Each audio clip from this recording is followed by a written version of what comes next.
آپ نے کتنا صبر کر لینا تھا کہ پہنچ جانا تھا. کہنا کیا فرمایا؟ اے میرے بھائی اگر اس مقام پہ نبی علیہ السلام ہوتے نا وہ بھی ایسے ہی کرتے. حضور علیہ السلام جب سفر سے واپس آتے مدینے کے سارے بچے باہر گلیوں میں نکل کے آ جاتے. حضور اپنی سواری پہ بتا دیتے, کوئی بچہ اپنے آگے, کوئی پیچھے, کوئی دائیں, کوئی بائیں. حضور بچوں کو سوار کر کے مدینے میں لے کے آتے. اس انداز میں بچوں کے ساتھ محبت. اور عورتوں کی کتنا محبت تھی نبی علیہ السلام کے ساتھ. جنگ احد ہوئی ہے اور افواہ اڑ گئی, شیطان نے بات اڑا دی ان محمدن قد قتل, کہ معاذ اللہ نبی علیہ السلام کو شہید کر دیا گیا. صحابہ بڑی غمزدہ ہو گئے اور بڑی کیفیت اجنبی سی ہو گئی. ایک انصاری صحابی دوسرے صحابہ کو دیکھ رہے اپنے ہتھیار ڈال رہے تھے. کیا کر رہے ہو؟ جن کی خاطر ہم لڑتے تھے پیغمبر علیہ السلام وہ دنیا میں نہیں رہے, اب لڑنے کا کوئی فائدہ نہیں ہے. تو کہنے لگے اللہ کے بندے کیا تم کہہ رہے ہو؟ وہ پیغمبر جب دنیا میں نہیں رہتے ہماری زندگی کا کیا فائدہ دنیا میں رہنے کا؟ اٹھو میدان کے اندر کود پڑو اور اپنے آپ کو قربان کر دو حضور کی محبت کے. مدینے میں بات پہنچ گئی. خواتین روتے ہوئے چیختے چلاتے ہوئے گھروں سے باہر نکل آئی. اور ایک عورت کہنے لگی کہ میں تب جا کر یقین کروں گی جب خود جا کے معلومات لے لوں. اپنا اونٹ نکالا, اونٹ کی طرف سواری سفر شروع کر دیا. چلتے چلتے آگے راستے کے اندر ایک آدمی ملا, پوچھا اسے نبی علیہ السلام کے بارے میں کیا ہے بتاؤ مجھے. وہ کہتے ہیں مجھے معلوم نہیں ہے, ہاں اتنا ضرور ہے کہ تیرے شوہر کی لاش فلاں جگہ تڑپ رہی تھی. خاموش, کوئی صدمہ نہیں لیا دل کے اوپر, کوئی دکھ نہیں لیا, افسوس نہیں لیا, آگے چل پڑے. دوسرے صاحب بھی ملے, ان سے جا کے پوچھا اللہ کے حبیب کا کیا حال ہے. وہ کہنے کہ مجھے بھی معلوم نہیں ہے لیکن میں نے دیکھا تیرا بیٹا تڑپ رہا ہے. وہ عورت نے صبر کے ساتھ آگے بڑھی اور پھر جا کے تیسرے صحابی سے ملے. انہوں نے جواب دیا مجھے معلوم نہیں لیکن میں نے دیکھا تیرا باپ تڑپ رہا ہے. عورت نے کوئی پریشانی اپنے اوپر لی ہی نہیں ہے, اور ایک ہی ان کی دھن تھی میرے محبوب کا کیا حال ہے, میرے پیغمبر کا کیا حال ہے, میرے محبوب کا کیا حال ہے. ایک صحابی نے بتایا اللہ کہ ابھی فلاں جگہ اس وقت موجود ہے. دوڑ کے گئی, وہاں پہ جا کے پیغمبر کو دیکھا اور پھر ایک جملہ کہا کل مصیبت بعدک جلل. اللہ کے ابھی جب آپ موجود ہے نا پھر دنیا کی کوئی مصیبت ہے ہی نہیں. اب دیکھیں ذرا, بیٹا قربان ہو گیا, باپ قربان ہو گیا, شوہر قربان ہو گیا, اور 3 افراد کی شہادت سامنے جانے پڑی ہوئی ہے. ذرا ہم بھی اپنے معاشرے کے اندر غور کریں, ایک آدمی کی آنکھ وفات ہو جاتی ہے اور اس کے عورتوں کا کیا حال ہوتا ہے. اور ایک وہ بھی عورت ہے جس کو اتنی بڑی باتیں بتا دی گئی لیکن سب کو برداشت کر کے حضور تک پہنچی ہے. جب تک حضور کا دیدار نہیں کیا تسلی نہیں ہو پائے گی. حضرت ام حبیبہ رضی اللہ تعالیٰ عنہ نبی کریم صلی اللہ علیہ وسلم کی زوجہ محترمہ ام المؤمنین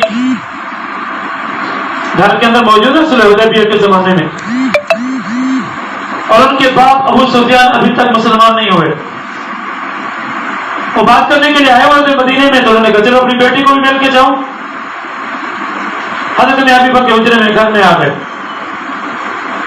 حضرت ام حبیبہ نے دیکھا کہ میرا ابا آ گیا ہے. ادھر نبی علیہ السلام کا بستر مبارک بچھا پڑا ہے. جب باپ جا کے بستر پہ بیٹھنے لگے فوراً جا کے بستر سمیٹ لیا, اٹھا لیا. انتظار میں ہے باپ کوئی شاید اچھا بستر بیٹی لے کے آئے گی, بچھائے گی. اب بستر کو سمیٹ کے سائڈ کے اوپر رکھ دیا. پھر باپ سے کہنے کہ اب بیٹھ جاؤ. تجھے کیا ہو گیا؟ محمد تو اخلاق سکھاتا ہے, تو اخلاق سے بھی آری ہو گئی. کیا باپ کے ساتھ یہی سلوک کیا جاتا ہے؟ تو بیٹی کیا کہتی ہے کہ یہ میرے پاک پیغمبر کا پاک بستر ہے اور پاک بستر پہ کافر ناپاک نہیں آ سکتا, اس لیے میں نے سمیٹ دیا ہے کہ تو حالت کفر میں ہے.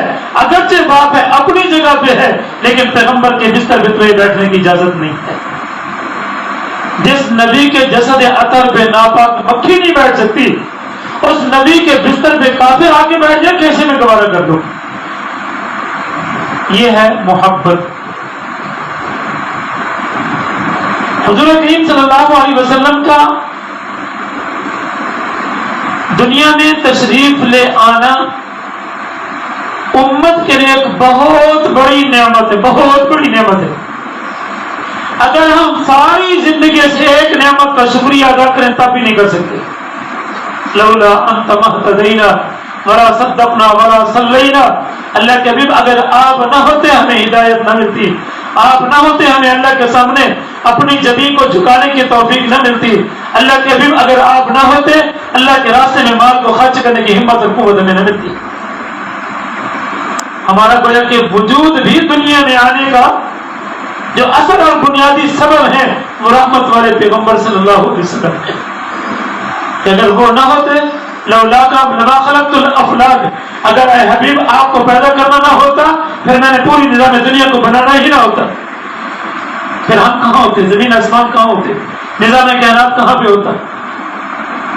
اس لیے حضور کریم صلی اللہ علیہ وسلم کے بھی ہاتھ مبارک ہیں، ہمارے بھی ہاتھ ہیں، حضور کریم صلی اللہ علیہ وسلم کی آنکھیں مبارک بھی ہیں، ہماری بھی آنکھیں ہیں، حضور کے جسد اطہر میں بھی پسینہ آتا ہے، ہمیں بھی پسینہ آتا ہے، لیکن ایکم مثلی، تم میں سے کون ہے جو میری مانند ہو سکے؟ میں اور آپ کسی کو دھکا دیں نا ہاتھ سے، بندہ گر پڑتا ہے، اس کو چوٹ لگتی ہے، لیکن نبی کریم صلی اللہ علیہ وسلم سیدنا عمر بن خطاب رضی اللہ عنہ کے سینے پہ یوں ہاتھ مارا، سیدنا عمر فرماتے ہیں میرے دل میں اتنا نورانیت پیدا ہوئی کہ ساتوں آسمان تک اللہ نے سارا نظام میرے لیے منور کر کے روشن کر دیا، کہ حضور کے ہاتھ مبارک کی برکت، پسینہ مبارک، کیونکہ دنیا کے اندر رہتے ہیں، دنیا میں مشقت والا کام کرتے ہیں، اس بدن کو پسینہ آتا ہے، ہمارے پسینے میں بدبو آتی ہے، ایک دن نہ ہے کپڑوں کی کیا کیفیت ہوتی ہے، لیکن پیغمبر علیہ السلام کے پسینے مبارک میں خوشبو ہی خوشبو ہے۔ حضرت مسلمہ رضی اللہ تعالیٰ عنہ شیشی کے اندر جا کے بچوں کو بھیجتی تھی حضور کا پسینہ اکٹھا کر کے لے آؤ۔ ایک گھر میں نبی علیہ السلام چمڑے کے کپڑے کے اوپر سوئے ہوئے ہیں، جب اٹھے تو پسینے کی وجہ سے چمڑے کے اوپر پسینہ مبارک جمع تھا، تو اس اماں جان نے حضور کے پسینے کو شیشی کے اندر بند کر لیا۔ کیا کرو گی؟ میں اپنی بیٹی کو بطور جہیز خوشبو دوں گی، حضور کا پسینہ ہے، ہمارے پسینے کی عبادت نہیں ہے۔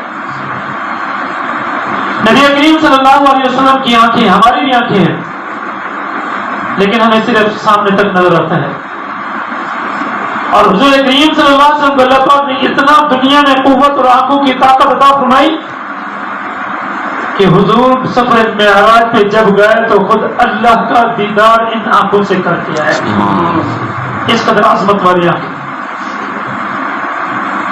چہرہ مبارک کتنا جبین روشن چمکتا، جس کی خود اللہ قسم کا والضحیٰ، اور اس کا سب سے پہلا ترجمہ حضرت عطا اللہ شاہ بخاری رحمہ اللہ نے کیا، اے حبیب آپ کے چہرے کی قسم، چمکتے ہوئے چہرے کی قسم۔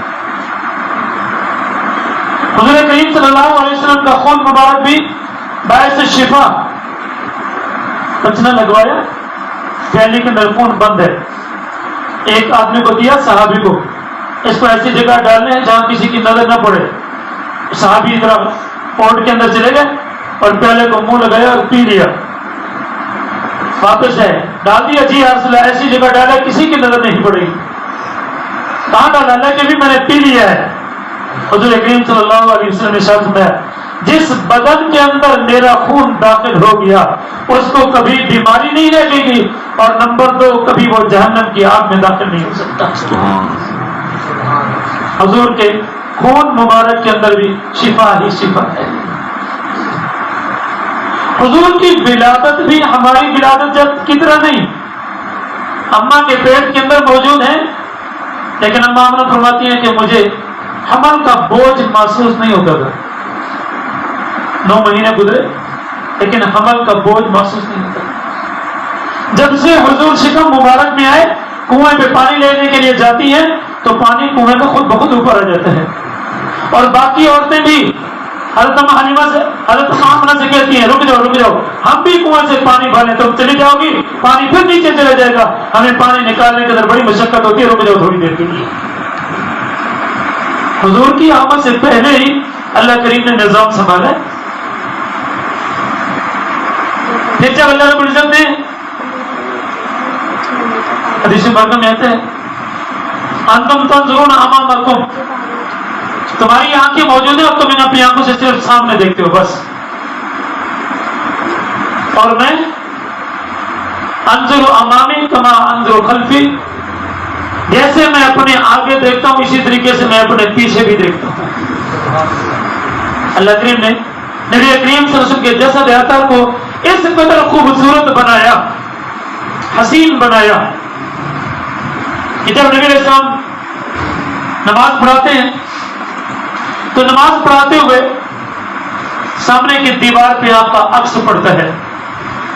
حضرت مولانا اشرف علی تھانوی رحمہ اللہ لکھتے ہیں فرمایا اس دیوار کے اوپر ساری کی ساری شیشے کی مانند دیوار بن جاتی ہے. پھر جو پیچھے صحابہ سب کے اندر موجود ہوتے وہ سارے پیغمبر اسلام کو دیوار پہ نظر آیا کرتے تھے. اللہ نے اتنا حسن عطا کیا، حسن یوسف دم عیسیٰ ید بیضہ داری.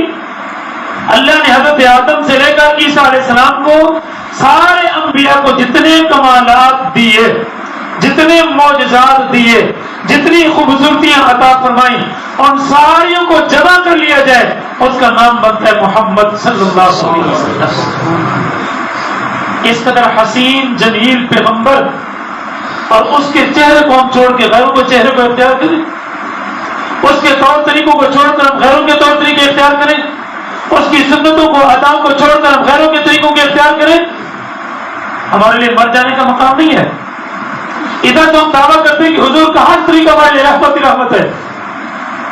حضور کا کھانا ہمارے لیے رحمت، حضور کا بیٹھنا ہمارے لیے رحمت، حضور کا چلنا ہمارے لیے رحمت، حضور کا سونا ہمارے لیے رحمت، حضور صاحب کی زندگی کا ہر طریقہ ہمارے لیے رحمت ہی رحمت ہے. قرآن حکیم نے ہمیں تعلیم دی ہے، فرمایا جو پیغمبر کے اوپر نور اتارا گیا ہے اس کی بھی اتباع کرو. نور کی ایک تفسیر تو لکھی قرآن حکیم کہ اللہ پاک نے قرآن حکیم کو اتارا، اور نور کی ایک تفسیر لکھی پیغمبر کی سنتیں. حضور کریم صلی اللہ علیہ وسلم کے وجود اطہر سے نکلنے والے جو افعال تھے، حضور کریم صلی اللہ علیہ وسلم کے اطوار جو طور طریقے تھے، ان کو اللہ نے نور سے تعبیر فرمایا ہے. پیغمبر کی سنتیں نور ہی نور ہے، ان کے اندر نور ہی نور ہے. دنیا سائنس آج تک کی کرتے تحقیقات کرتے آج جا کے پہنچ رہی ہے ان کاموں کے اوپر جن کاموں کو نبی علیہ السلام نے 1400 سال 1450 سے پہلے بتا دیا. ایک انگریز سائنسدان عورت ہے اور اپنے لیبارٹری کے اندر وہ ٹیسٹ کر رہی ہے کتے کے جراثیم کے اوپر. اب اس نے کیمیکل سے پانی سے پہلے دھویا، صاف نہ ہوا، پھر اس نے کیمیکل لگایا، پھر صاف نہ ہوا، پھر اعلیٰ کیمیکل لگایا، پھر برتن صاف نہ ہوا. بڑی پریشان دیکھتے بڑے تجربے کرنے کے بعد بڑی پریشان اپنی جگہ بیٹھی ہوئی. اور ایک مسلمان سائنسدان نے اسے دیکھا، کیوں پریشان بیٹھی ہوئی ہے؟ کہیے کہ میں برتن کو صاف کرنا چاہتی ہوں، کتے کے جراثیم اس کو لگے ہوئے ہیں، میں نے بڑی کوشش کی، اعلیٰ سے اعلیٰ کیمیکل لگا لیے، لیکن برتن صاف نہیں ہو پا رہا. کہ ویسے جراثیم اس کے اوپر لگے ہوئے ہیں برتن کے، میں نے پانی سے دھویا ہے، میں نے اس کو مانجا بھی ہے، میں نے اس کے اوپر کیمیکل بھی لگایا ہے، صابن بھی لگایا ہے، ساری چیزیں اس کو لگائی لیکن صاف نہیں ہو رہا. اس لیے تو پریشان.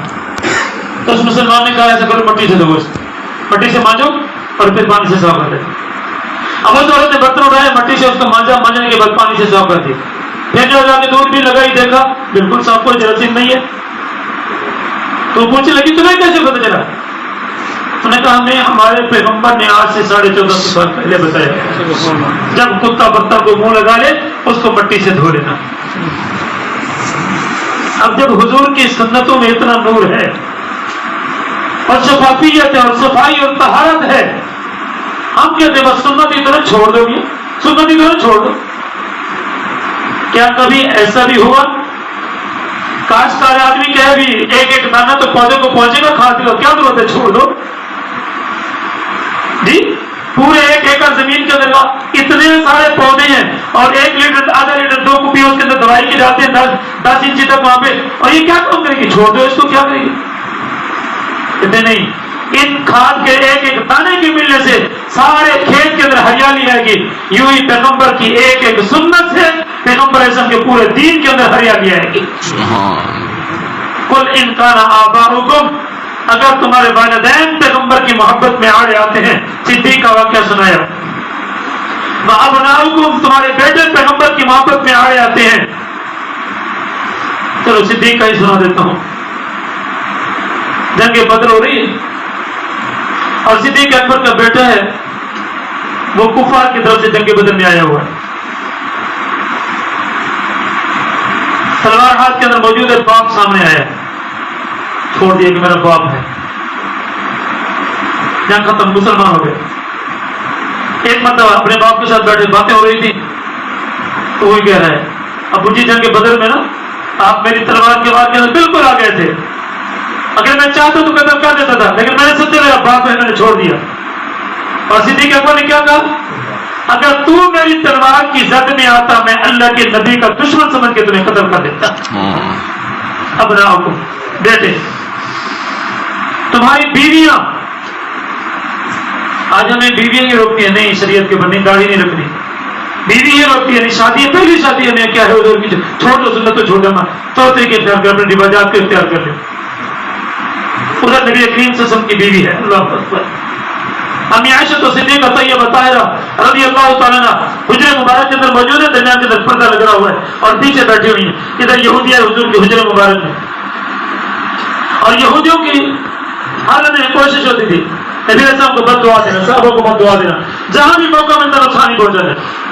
تو آتے ہیں کہ السلام علیکم، آج ہمارے معاشرے کے اندر بھی لفظ کو ہم نے بگاڑ دیا، السلام علیکم ورحمۃ اللہ، السلام علیکم، السلام علیکم، یاد رکھنا اس کا معنی بد دعا بنتا ہے، اللہ تمہارے اوپر ہلاکت ڈالے، اللہ تمہیں موت کے منہ میں لے جائے۔ اب اس یہودی نے یہ جملہ نبی علیہ السلام نے وعلیکم بس اتنا کر، پیچھے امی جان بیٹھی ہوئی تھی، انہوں نے بھی آواز سن لی، جنتا بھی تھا، چھوٹا ہو جاتا، سنتے ہیں کتنا ہو جاتا کہ نبی علیہ السلام جب سجدے میں نماز پڑھتے ہیں تو سجدہ کرنے کے لیے جگہ نہیں ہوتی، پھر امی جان فرماتی میں اپنے پاؤں کو سمیٹ لیتی ہوں، حضور سجدہ فرما لیتے ہیں، پھر جب آپ قیام کے لیے کھڑے ہوتے ہیں تو پھر اس وقت اپنے پاؤں کو دوبارہ لمبا پھیلا دیتے ہیں، اور ان کا وہ سجدہ بھی ہمارے سجدوں کی مانند نہیں ہوتا، نہ پیغمبر کا قیام ہمارے قیام کے برابر ہوتا ہے۔ حضور قیام میں کھڑے ہوتے ہیں اور ساری ساری رات قیام میں گزر جاتی ہے، پاؤں پہ برم آ جاتا ہے کہ 2 منٹ کھڑے ہونے سے، آج اگر نماز امام سے لمبی کرتے نا 2 منٹ، اب 3 منٹ کی ہماری نماز ہوتی ہے، 4 رکعت اور 3 منٹ، بڑی افسوس کی بات ہے 4 رکعت تو 3 منٹ کے اندر ادا ہو جاتی ہے۔ مطلب ایک آدمی مہمان کہیں پہ آیا یہاں پہ پڑھے تو اس نے 2 دن یہاں مہمان تھا، میرے پیچھے نماز میں پڑھتا رہا، تو نماز پڑھنے کے بعد ایک دن مجھے راستے میں ملا، میں جا رہا تھا، سلام کیا السلام علیکم ورحمۃ اللہ، میں نے نا 2 دن ہو گئے آپ کے پیچھے نماز پڑھتا ہوں، مجھے اب پتہ چلا ہے کہ نماز کیا ہوتی ہے، ہمارے امام سے تو 4 رکعت 3 منٹوں میں ختم کر دیتے ہیں، ہمارے یہی حال ہے ماشاءاللہ، ہم جانتے ہیں اتنا تنگ ہو جا رہا۔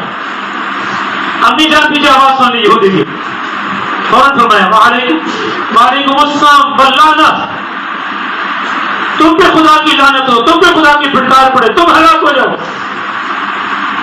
جب نبی علیہ السلام نے فرمایا سنا، میں عائشہ کیا ہو گیا، علیکم بالرفق، عائشہ نرم اختیار کرو، نرمی والا معاملہ رکھو، ان اللہ رفیق یحب الرفق، اللہ بھی نرمی کو پسند کرتے ہیں، نرمی کرو۔ اللہ کے حبیب آپ نے سنا نہیں یہودی نے کیا کہا ہے، اولم تسمعی ما اللہ کے حبیب عائشہ کیا تو نے نہیں سنا، میں نے کیا جواب دیا ان کی بات میرے بارے میں قبول نہیں ہوگی، لیکن میں نے جو جملہ ان کے حق میں کہہ دیا یہ قبول ہو گیا ہے۔ یہ ہے ازواج مطہرہ جو پیغمبر کی محبت کے اندر اس قدر فنا کہ ایک جملہ بھی خلاف سننے کے لیے دوبارہ نہیں کرتا۔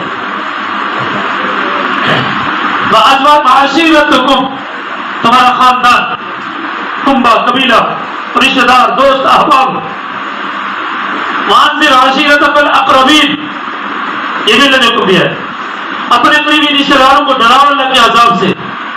کیا خیال ہے ہم نے کبھی ہمت کی ہے اپنے رشتہ دار کو اسلام کی دعوت دے دیں، مسلمان ہے تو اس کو کم از کم دین اسلام کی دعوت دے دیں، دین اسلام کی تعلیمات کی دعوت دے دیں، ہم اسے کہنے بھی نماز پڑھ لیں، ہم اسے کہنے بھی داڑھی رکھ لیں، ہم اسے کہنے برا کام چھوڑ دیں، یہ ذمہ داری ہے۔ انذر عشیرتک الاقربین، اب یہاں حکم دیا عشیرتکم تمہارا خاندان، کنبہ، قبیلہ اللہ کی محبت میں رکاوٹ بنتا ہے، اور نبی علیہ السلام کو اس صفحہ پہ کھڑے ہو کے اعلان کر رہے ہیں یا بنی عبد المطلب، یا بنی قصی، اپنے خاندان والوں کو خطاب کر کے آ جاؤ میں تمہیں اللہ کے عذاب سے ڈراتا ہوں کہ موت کے بعد ایک سخت عذاب کا معاملہ درپیش آنے والے سے بچ جاؤ، ڈر جاؤ سے۔ وَأَمْوَالٌ اقْتَرَفْتُمُوهَا، وہ مال جو تم کما کے اکٹھا کرتے ہو۔ ہمیں مال کی محبت سے اسلام نے منع نہیں کیا ہے، محبت کرو لیکن حلال مال سے۔ محبت میں اتنا منہمک ہو جاؤ کہ حلال حرام کی تمیز ہی نہ رہے۔ تجارت کریں تو دیکھیں ہمارے پیغمبر نے تجارت کیسے کی ہے، معاملات کریں تو دیکھیں ہمارے پیغمبر نے معاملات کیسے کیے، خرید و فروخت ہمارے پیغمبر نے کیسے کی ہے، تعلیمات ہمارے پیغمبر کی کیا ہیں، ساری موجود ہیں۔ مساکن، کوٹھیاں، بنگلے، گھر۔ اب صحابہ کے گھر کیسے ہوتے تھے، ابھی میں نے ایک چھوٹا سا نمونہ پیش کیا، امی عائشہ صدیقہ کے گھر کا چھت مبارک بالکل سر کے اوپر، جب اٹھتے کھجور کی چھال اوپر ہوتی تھی، پتے سر پہ لگا کرتے تھے۔ اتنا تنگ گھر، چھت بالکل قریب اور دروازے نہیں ہوتے تھے تو سامنے پردہ لٹکا ہوتا تھا۔ امی عائشہ صدیقہ رضی اللہ عنہ نے ایک مرتبہ مکان کے اندر ایک چادر لے آئی اور بچھا دی۔ حضور صلی اللہ علیہ وسلم تشریف لائے، دیکھا، واپس رکے۔ اللہ کے بھی کیا ہو گیا، واپس جا رہے ہیں؟ کہا یہ کیا کیا تم نے؟ اللہ کے میں نے تو آپ کے لیے زینت اختیار کی ہے تاکہ میری محبوب تشریف لائے، اچھی جگہ کے اوپر بیٹھے آرام فرمائیں گے۔ میرے گھر میں اور مالداری داخل ہو جائے کیسے ہو سکتا ہے؟ اور اس کو ایک زمانہ آئے گا لوگ اپنے کمروں کی دیواروں کے اوپر منقش چادروں کو لٹکائیں گے، سجائیں گے۔ یہ پہلے سے نبی علیہ السلام نے بیان فرما دیا ہے۔ تو تمہارے گھر جو تمہیں سب سے زیادہ محبوب ہے، احب الیکم من اللہ ورسولہ، اللہ سے زیادہ محبوب ہے، اللہ کے رسول سے زیادہ محبوب ہے، وجہاد فی سبیل اللہ، فی سبیلہ، اور اللہ کے راستے میں جہاد کرنے سے بھی زیادہ محبوب ہے۔ آج کسی دوست کو ہم دعوت دیتے جہاد کے لیے، چلو، کہتا میری کوٹھی ضائع ہو جائے گی، میرے پیچھے بچے ہیں وہ بچے ضائع ہو جائیں گے، میرا مال ہے مال خراب ہو جائے گا، میرا کاروبار ہے کاروبار خراب ہو جائے گا، میری جائیداد ضائع ہو جائے گی، کون سنبھالے گا اس کو؟ پھر نبی کی محبت نہیں ہے، پھر ہم ان چیزوں کی محبت ہے۔ جب ان چیزوں کی محبت غالب ہے پھر فتربصوا، پھر اللہ کے عذاب کا انتظار کرو۔ جب تک حضور کی محبت ان چیزوں پہ غالب نہیں آتی اس وقت تک پھر اللہ کے عذاب سے تم مامون نہیں رہ سکتے۔ اور ہم سمجھتے ہیں کہ بھی عذاب تو آسمان سے کوئی پتھر بارش ہو جائے تو پھر یہ عذاب ہوتا ہے، یا کسی قوم کے اوپر عذاب ہے، جبریل نے چیخ ماری، ہم پہ وہ چیخ مارے گا تو وہ عذاب ہوگا، یا زلزلہ آ جائے یا کوئی پانی کا سیلاب آ جائے یہ عذاب ہوگا، ساری قوم ڈوب جائے۔ نہیں، اللہ کبھی چھوٹے چھوٹے عذاب بھیجتے ہیں۔ ہم تمہیں چکھلائیں گے چھوٹے چھوٹے عذابات، بڑے عذاب کے آنے سے پہلے شاید کہ تم اللہ کی طرف رجوع کر لو۔ ابھی جو ہمارے پر مہنگائی کا ایک طوفان آیا ہوا ہے، ہر انسان مسلمان پریشان، ہر پاکستانی پریشان، کہ یہ اللہ کا عذاب سے کم ہے؟ چیزیں ہونے کے باوجود، یعنی کہ ملک میں چیزیں نہیں ہیں، چیزیں ہونے کے باوجود، اسباب ہونے کے باوجود، پیسے ہونے کے باوجود ہر بندہ پریشان ہے۔ مال کیوں اکٹھا کرتے ہیں؟ سکون ہو جائے، سکون نصیب ہو، اور مال کے ہوتے ہوئے سکون نہیں ہے تو کیا یہ اللہ کا کم عذاب ہے ہمارے اوپر؟ پھر جب تک ہم اللہ کی طرف رجوع نہیں کریں گے، اللہ کے رسول کی محبت کو نہیں لیں گے، اللہ کے رسول کے احکامات کو اپنی زندگی کے اندر نہیں ڈھالیں گے، اس وقت تک پھر یوں مبتلا ہوتے جائیں گے۔ آسمان آج تک آزما رہے ہیں، 70-75 سال ہو گئے پاکستان کو، 76 سال بنے ہوئے، اور یہ تجربات کیے جا رہے ہیں، قوم کے اوپر کیے جا رہے ہیں سارے، اور آج تک ہمیں ان چیزوں سے نکلنے کی ہمت نہیں ہوئی ہے۔ من حیث القوم، ہم اللہ کے بھی مجرم، اپنے پیغمبر کے بھی مجرم بنے، جن کی وجہ سے ہمارے پر سارے حالات آئے ہوئے ہیں۔ اس لیے ہمیں اپنے پیغمبر سے اگر سچی محبت ہے تو پھر حضور علیہ السلام کی سیرت کو اختیار کر لیں۔ ربیع الاول کا مہینہ ہمیں حضور کی یاد دلاتا ہے، تو کیا ہم نے کبھی یہ پروگرام بنایا کہ پہلے میں 100 مرتبہ درود پڑھا کرتا تھا، اس سال ربیع الاول کا مہینہ آیا تو میں چلو 200 مرتبہ درود پڑھوں گا حضور کے؟ کیا ہم نے پروگرام میں بھی تبدیلی لیا ہے؟ پہلے میں آدھا پارہ قرآن کا تلاوت کیا کرتا تھا، چلو اب میں ایک پارہ کر دوں گا حضور کی آمد کے خوشی کے اندر کہ حضور تشریف لائیں۔ ادھر کیا خوشی تھی حضرت عثمان کی کہ آپ جیسے مہمان میرے گھر میں تشریف لائے ہیں، میں چاہتا ہوں جتنے قدم آپ کے لگے ہیں میں اتنے غلام آزاد کروں، میری خوشی ہوگی۔ اور ہم حضور کی سنتوں کو چھوڑ دیا، نمازوں کو چھوڑ دیا، رسومات رواجات اور طریقے اختیار کر کے اپنے اس قدر منہمک ہو گئے کہ حضور کی زندگی کو بھلا کے بیٹھ گئے۔ اس لیے میرے دوستو ہم سنتے تو رہتے ہی ہیں، لیکن جب تک عملی زندگی اختیار نہیں کریں گے اس وقت تک ہمیں کامیابی نہیں ملے گی، اور نہ ہی ہم حضور کی شفاعت کے مستحق بنیں گے۔ من ترک سنتی فقد لم ینل شفاعتی، جس نے میری سنت کو چھوڑ دیا وہ میری شفاعت کا مستحق نہیں ہے۔ یہ حضور اعظم کا اعلان ہے، جو ہمارا آخری سہارا ہے۔ کیا برے اعمال جو بھی کر لیتے ہیں پھر آخری سہارا کیا ہوتا ہے؟ ہمارے پیغمبر اتنے رحیم ہیں وہ سفارش کر دیں گے، اور وہ کیا فرماتے ہیں؟ اگر میری سنت اختیار کرو گے تو میں سفارش کروں گا، میری سنت چھوڑ دی۔ اور ابو داؤد کے اندر موجود ہے من ترک سنت، جس نے پیغمبر کی سنت کو چھوڑ دیا فقط کفر، وہ دین اسلام سے نکل گیا۔ اس لیے ہم چاہیے کہ ہم من حیث القوم اجتماعی طور پہ توبہ کریں۔ آج میں کہتا ہوں فلاں دین کے اوپر عمل کرے، وہ کہتے نہیں وہ کرے، وہ کہتے نہیں حکمران دین کو نافذ کرے، ہم خود عمل نہیں کریں۔ ہمیں کیا ہو گیا ہے؟ ہم اپنے 5 فٹ 6 فٹ وجود کے اوپر اسلام کو نافذ نہیں کر سکتے، اور ہم کہتے ہیں پوری دنیا کے اوپر اسلام کو نافذ کریں گے، یہ کیسے ہوگا؟ جی پہلے وہ عمل کرے پھر بعد میں عمل کرے۔ کیا نبی علیہ السلام نے یہی تعلیم دی ہے کہ پہلے وہ عمل کرے بعد میں عمل کروں گا؟ مسجد نبی کی تعمیر ہو رہی ہے اور حضور کریم صلی اللہ علیہ وسلم بنب سے نفیس پتھر اٹھا اٹھا کے لا رہے ہیں، دیوار کے اندر پتھر چل رہے ہیں۔ میرے پیغمبر یہ نہیں کہا کہ صاحب تم کام کرو میں بیٹھ جاتا ہوں، تم کر لو ہم بعد میں کریں گے، پہلے تم تو اختیار کرو۔ جی خندق کی کھدائی ہو رہی ہے اور پیغمبر اسلام کے ہاتھ کے اندر کدال مبارک موجود ہے، کسی مبارک موجود ہے، آپ خود مٹی کھود رہے ہیں، وہاں سے نکال رہے ہیں۔ عملی زندگی کے اندر پیغمبر نے بتایا ہے کہ یوں عمل کریں گے تو کامیابی ملے گی۔ پھر صحابہ دیکھتے حضور کو تو صحابہ بھی عمل شروع کر دیتے۔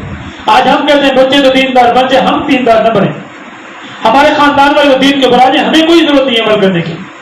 اس لیے سب سے پہلے ہمیں ضرورت ہے کہ ہم خود عمل کریں، ہم ایسا اپنے آپ کو معاشرے کے اندر پیش کریں کہ ہمیں دیکھ کر دوسرے لوگ عبرت حاصل کریں کہ یہ مسلمان جا رہا ہے۔ آج تو مسلمان کے ملک کے اندر رہتے ہوئے نوجوان جا رہا ہوتے پتہ نہیں چلتا کہ یہ مسلمان ہے یا غیر مسلمان ہے۔ ہمیں ان باتوں کو سمجھنے کی توفیق نصیب فرماوے اور عملی زندگی اختیار کرنے کی توفیق نصیب فرماوے۔ وآخر دعوانا الحمدللہ رب العالمین۔ اللهم صل على محمد وعلى ال محمد كما صليت على ابراهيم